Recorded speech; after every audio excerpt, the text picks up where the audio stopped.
बिस्मिल्लाहिर्रहमानिर्रहीम। Arithmetic progression AP की बात करते हैं इस वीडियो में। अरिथमेटिक प्रोग्रेशन को हम अरिथमेटिक सीक्वेंस भी कहते हैं, प्रोग्रेशन को सीक्वेंस भी कहा जाता है, इसलिए हम इसको जो है वो अरिथमेटिक सीक्वेंस भी कह सकते हैं। अब ये हमारे पास जो है वो सीक्वेंस की एक स्पेशल टाइप है और इसकी हम डेफिनेशन और कुछ प्रॉपर्टीज देखते हैं। अरिथमेटिक सीक्वेंस भी इसको कहा जाता है। इसकी डेफिनेशन क्या है हमारे पास? A sequence a n is an arithmetic sequence. A sequence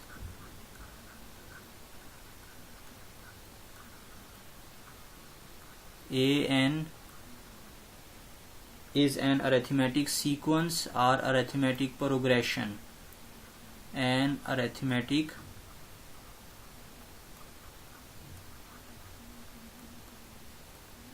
sequence or arithmetic progression, दोनों ही इसको कहा जाता है। या तो आप एपी कह दें या आप लोग जो है वो अरिथमेटिक सीक्वेंस आप इसको कह सकते हैं। अब आपके पास ये किस तरह की सीक्वेंस या प्रोग्रेशन है और शॉर्ट फॉर्म में हम इसको ए पी भी कहते हैं। अब क्या खूबी है इसकी? इफ़ अगर आपके पास क्या कंडीशन होनी चाहिए? A n minus one is the same number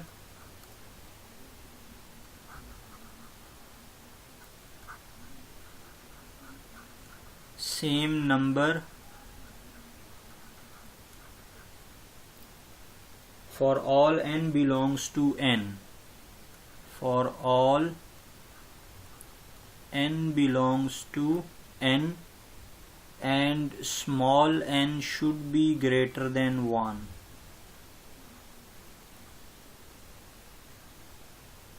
The difference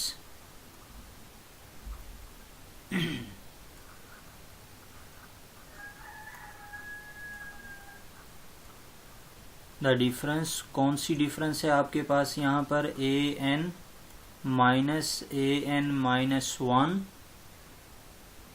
for which n should be greater than one is called the common difference. और what does it mean by this expression? इस expression से क्या मुराद है? This is the difference of two consecutive terms.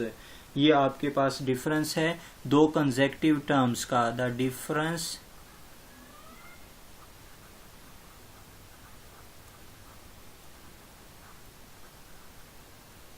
Difference of two consecutive terms of an AP of two consecutive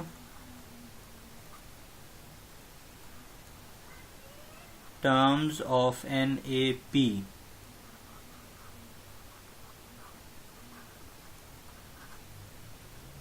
is called the common difference and is usually denoted by, इसको क्या बोलते होते हैं हम? इस डिफरेंस को common difference is called the common difference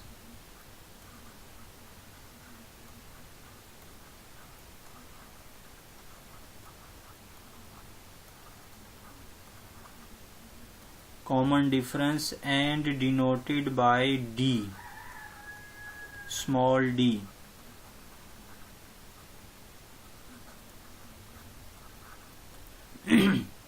अब हम इस डेफिनेशन को समझते हैं।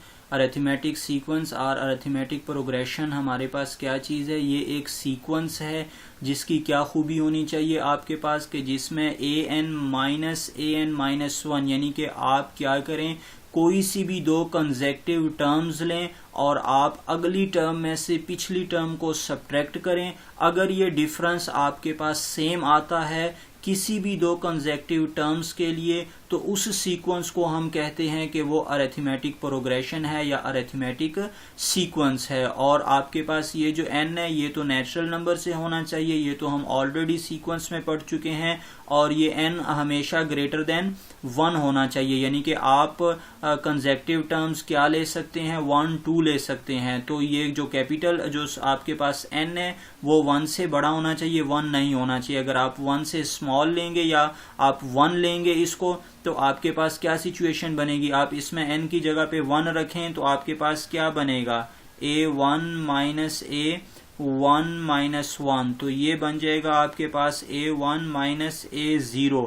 और हमें पता है कि हमने a0 को डिफाइन नहीं किया हुआ सीक्वेंस में, a0 का कोई मतलब नहीं होता सीक्वेंस में, तो इसलिए हम n को हमेशा क्या करते हैं, ग्रेटर देन 1 रखते हैं इसमें। अब ये आपके पास क्या चीज है, द डिफरेंस, ये देखें आपको डिफरेंस नजर आ रहा है, इसमें नेगेटिव साइन अप्लाई हो रहा है। The difference an minus 1, the difference of 2 consecutive terms of n AP, ये आपके पास 2 कंसेक्टिव टर्म्स का डिफरेंस है, यानी कि आप कोई सी भी 2 कंसेक्टिव टर्म्स चूज करेंगे और आप नेक्स्ट टर्म में से प्रीवियस टर्म को सब्ट्रैक्ट करेंगे तो आपके पास जो है ये डिफरेंस कॉमन डिफरेंस कहलाएगा, इसको हम कॉमन डिफरेंस कहते हैं और जो है वो D से इसको डिनोट करते हैं। ये हमारे पास डेफिनेशन थी अरिथमेटिक सीक्वेंस की।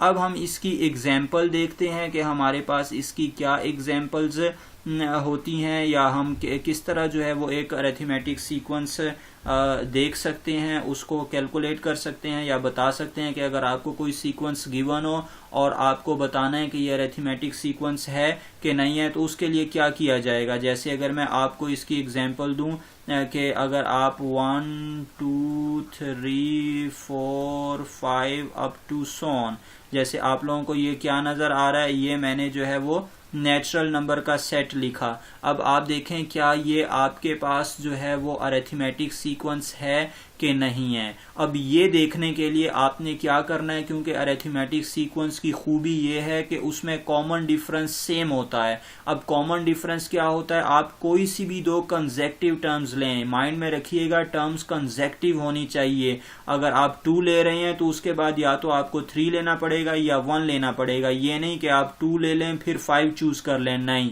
ये कंडीशन नहीं है। आपके पास कंडीशन है कि आपने कंसेक्टिव टर्म चूज करनी है। लेट्स से कि अगर हम 2 और 3 को चूज कर लेते हैं तो आपने क्या करना है, फिर ये जो 2 और 3 चूज किया ये 2 कंसेक्टिव टर्म्स हैं, तो आपने अगली टर्म मतलब कि आपने 3 में से 2 को सब्ट्रैक्ट कर देना है, तो आपके पास आंसर क्या आएगा, 1 आएगा। ऐसे अगर आप 1 और 2 को चूज कर लेते हैं तो आपने अगली टर्म में से पिछली को सब्ट्रैक्ट करना है, तो 2 माइनस 1 क्या आया, 1 आया। इसी तरह अगर आप 3 और 4 को चूज कर लेते हैं तो 4 माइनस 3 आपके पास आ जाएगा 1। इसी तरह अगर आप 4 और 5 चूज कर लेते हैं तो 5 माइनस 4 क्या हो जाएगा, 1। तो आप देखें आप इस सीक्वेंस की कोई भी 2 कंसेक्टिव टर्म्स लें और आप अगली टर्म का पिछली टर्म में से डिफरेंस फाइंड आउट करें तो आपके पास आंसर क्या आ रहा है, 1 आ रहा है। इसका मतलब है इस सीक्वेंस में जो हमने कॉमन डिफरेंस लिया है ये हर 2 कंसेक्टिव टर्म्स के लिए सेम है, तो इसलिए ये आपके पास क्या है, ये आपको AP गिवन है, ये AP की एग्जाम्पल है हमारे पास। इसी तरह हम दूसरी एग्जाम्पल, ये तो हमने बहुत ही कॉमन सी एग्जाम्पल पिक की यहाँ पर। अब हम एक और एग्जाम्पल यहाँ देखते हैं, वो भी थोड़ी सी कॉमन ही है। देखें 2, 4, 6, 8 और अप टू सॉन, यहाँ पर भी अब आपने बताना है कि ये AP है कि नहीं। तो जब भी आपको सीक्वेंस जांचनी है कि ये AP है कि नहीं तो आप कॉमन डिफरेंस देखा करें। अब यहाँ पर भी आप 2 और 4 का कॉमन डिफरेंस फाइंड आउट करें तो 4 माइनस 2 आपके पास 2 आ जाएगा। फिर 4 और 6 का तो 6 माइनस 4 आपके पास 2 आ गया। फिर 6 और 8 का तो 8 माइनस 6 आपके पास 2 आया। अब अगेन आपके पास आगे टर्म 10 होगी तो 10 माइनस 8 2 हो जाएगा। तो हर 2 कंसेक्टिव टर्म्स का जो डिफरेंस है यहाँ पर वो भी 2 है। So that's why this is also an AP। आपके पास ये क्या है, ये भी जो है वो AP है हमारे पास। अब हम किसी भी AP की कोई भी जो आपके पास हम AP की जनरल टर्म कैसे फाइंड आउट कर सकते हैं, AP की जनरल टर्म है क्या। आपके पास एपी के लिए क्या फॉर्मूला बनता है। जैसे हमने ये पढ़ा हुआ है कि हर सीक्वेंस के लिए एक जनरल टर्म का फॉर्मूला होता है जिससे आप सीक्वेंस की कोई भी टर्म फाइंड आउट कर सकते हैं। तो आपके पास क्या फॉर्मूला होता है एपी के लिए, जो जनरल टर्म है जिसको आप लोगों ने याद रखना है इस फॉर्मूला को, और वो क्वेश्चन में जो है वो यूटिलाइज करेंगे हम। ये जनरल टर्म या आप इसको फॉर्मूला कह दें, ये आप लोगों ने मेमोराइज कर लेना है। ये फॉर्मूला हमारे पास क्या है, a n is equal to a one और plus n minus one into D,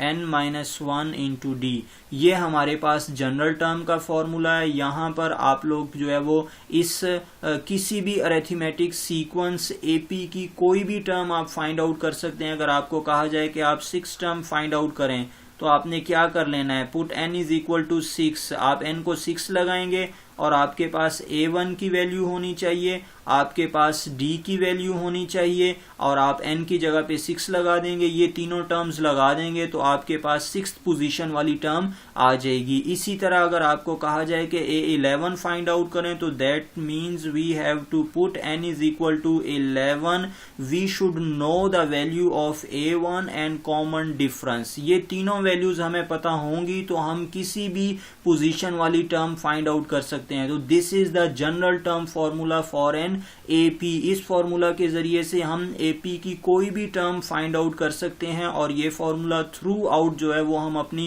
exercise 6.2 में यूटिलाइज करेंगे। जहां पर भी एपी का जिक्र आएगा ये फॉर्मूला जो है वो 95% यूटिलाइज होगा। तो इसलिए आप लोग इसको मेमोराइज कर लें और आपको उम्मीद है कि हमारा ये लेक्चर पसंद आ गया होगा, आपको समझ भी आ गई होगी और आप हमारे जो है वो इस लेक्चर को कमेंट भी करें इस पर, और इसको लाइक करें, शेयर करें और अपने दोस्तों के साथ भी शेयर करें और हमारे चैनल को भी सब्सक्राइब करें। अल्लाह हाफिज।